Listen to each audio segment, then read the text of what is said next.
As promised, let's bring in Arkansas Republican Senator Tom Cotton. He serves on both the Intelligence and Armed Services Committees. Good evening, Senator. Thanks for being on. Good evening, Brett. You heard Jennifer Griffin's piece about these challenges around the world that seem to be growing, facing President Biden. Russia on Ukraine's border, China buzzing Taiwan, and Iran enriching uranium. Of those, what's most pressing in your mind, and how is the Biden administration dealing with it? Well, I think Joe Biden is showing weakness around the globe, and our adversaries are probing and pressing. I mean, China is the biggest threat we face in the world right now, Brett. It's not just a security threat, but an economic threat as well. What they've done in terms of kind of probing Taiwan's airspace is, in my opinion, trying to set the stage one day for potential invasion and annexation of Taiwan, which would be a catastrophe for American interests.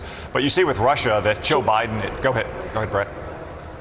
Well, just on Taiwan, what is our policy as a country? They had this write-up in South China Morning Post where it says, while it does not want to provoke Beijing or encourage Taiwan to declare independence, a move that could lead to military conflict, the U.S. has not stated whether it would send troops to defend Taiwan in the event of an attack by mainland China, creating extra uncertainty for Beijing when weighing the risks of an invasion. There has been a debate in the U.S. over whether Washington should end the ambiguity to send a clear warning to Beijing. What is our policy and what should it be?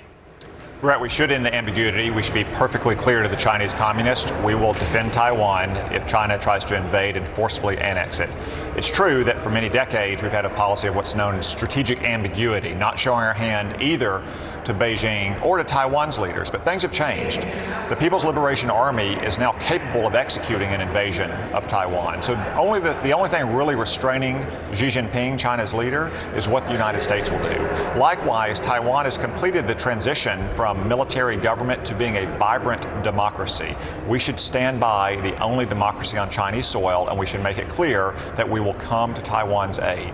That's not going to provoke a conflict, Brett. That is specifically designed to deter a conflict.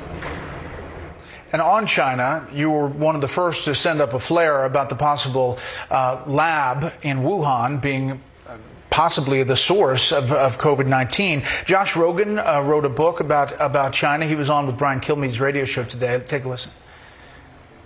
I don't know why the media seems so uninterested in solving this pandemic. I can't figure that out. It boggles my mind, okay? My working theory is that they don't want to admit that they were wrong. Is that your theory, too? And do you know any more about what you talked about at the beginning?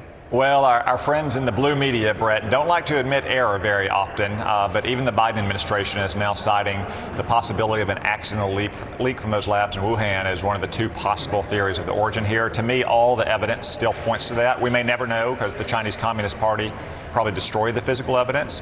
Maybe one day we'll have a defector or a whistleblower to tell us the truth. But we do know that China's refusal to cooperate in the early days of this pandemic, to share information, to allow an international team of scientists into Wuhan, made it that much worse. That's why China must be made to pay for what they've done to the world in so many other ways, just like they have to pay for what they've done to our economy and our factories and our workers over the last 30 years. We'll have you back to talk about Russia and Iran. Those things are not going away, and they seem pretty urgent now. I do want to ask you about a domestic issue as this case now goes to the jury in Minnesota. You have a Democratic Congresswoman on the ground there, Maxine Waters. What about the fallout from that?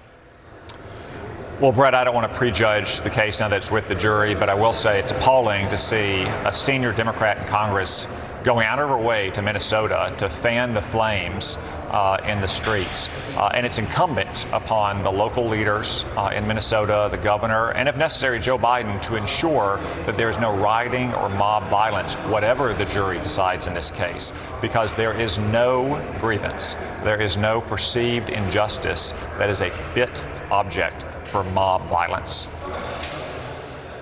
Senator Tom Cotton, live on Capitol Hill. Thanks for coming on. Thank you, Brett.